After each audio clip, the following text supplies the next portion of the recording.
Sirens. Not outside, inside. Actual klaxons cutting through the walls of the Situation Room. Agents grab your arms before you've even stood up. You're moving down a hallway you've walked 100 times, except now it's at a dead run.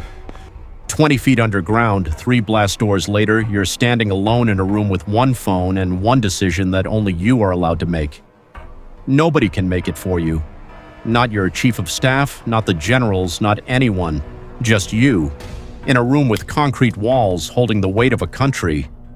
But first, let's see how you got here. Election night. You're standing in a hotel ballroom in a suit that still fits like a normal person's suit. The numbers come in. Your name crosses the threshold. The room erupts. For about 90 seconds, you're still just a person who won something. Then your phone starts ringing and it never really stops again. 73 days later, you take the oath. The second the words leave your mouth, your old life is gone. Not gradually, instantly. The car you used to drive yourself is replaced with a 30-vehicle motorcade. Your morning coffee run is now a national security event requiring 4 hours of advanced planning. You used to walk your dog around the block. Now a sniper team clears the block first. Every minute of your day now belongs to someone else. A binder decides where you stand at 7 a.m., what you eat at 7:15, who briefs you at 8. You used to skip breakfast when you felt like it. You haven't skipped a scheduled meal in 14 months. Somewhere around month 3, you stop asking what's next. You just go where they point you. You move into a house 6,000 people apply to work at every year. Every hallway has a camera.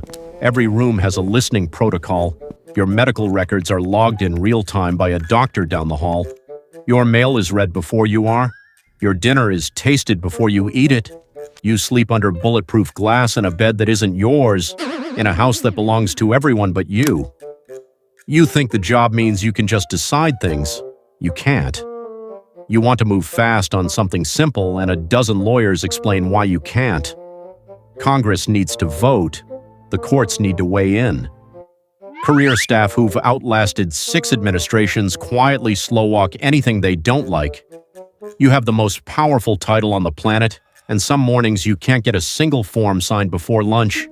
Your old friends stop calling, not because they don't care, because every call is monitored, every context is a liability, and one wrong joke near a hot mic becomes a headline.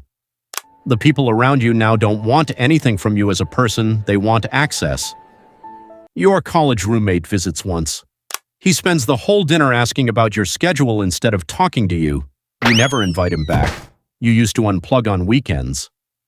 Now the briefings don't stop for Saturday. A folder arrives at 6 a.m., regardless of the day, thick with decisions that can't wait for Monday. You read it standing up, coffee going cold, because sitting down for it started to feel like giving in. By your second year, you've made more life or death calls than most people make in a lifetime of Tuesdays.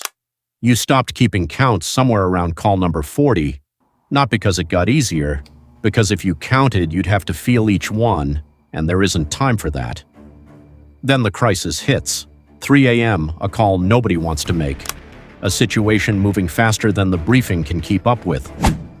Your national security advisor lays out 2 options, both bad, both permanent, both yours alone to choose. 15 minutes. That's the window. Everyone in the room is looking at you like you have an answer they don't. You don't. You just have to pick one. You pick. The room exhales. Somewhere, because of a sentence you said inside a bunker, something in the world changes, and no one will ever know exactly how close it came to going the other way. Your daughter turns 12 at a birthday party with metal detectors at the entrance. She used to have friends over whenever she wanted. Now every kid's family gets a background check first. She stops asking to have people over.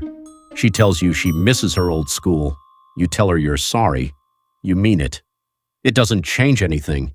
Your spouse married a person, not a podium.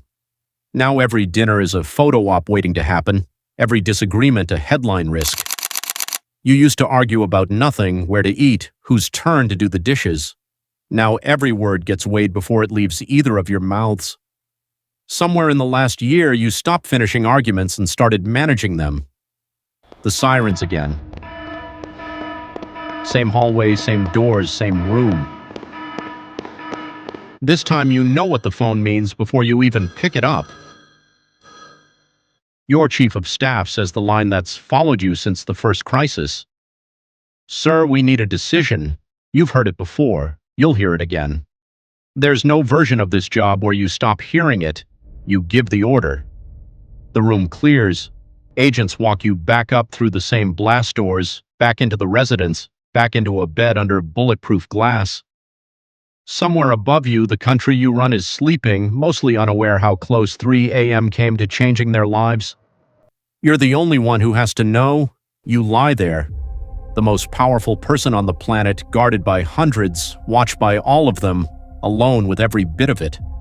Nobody can reach you and everybody wants to. The country is yours. None of it is.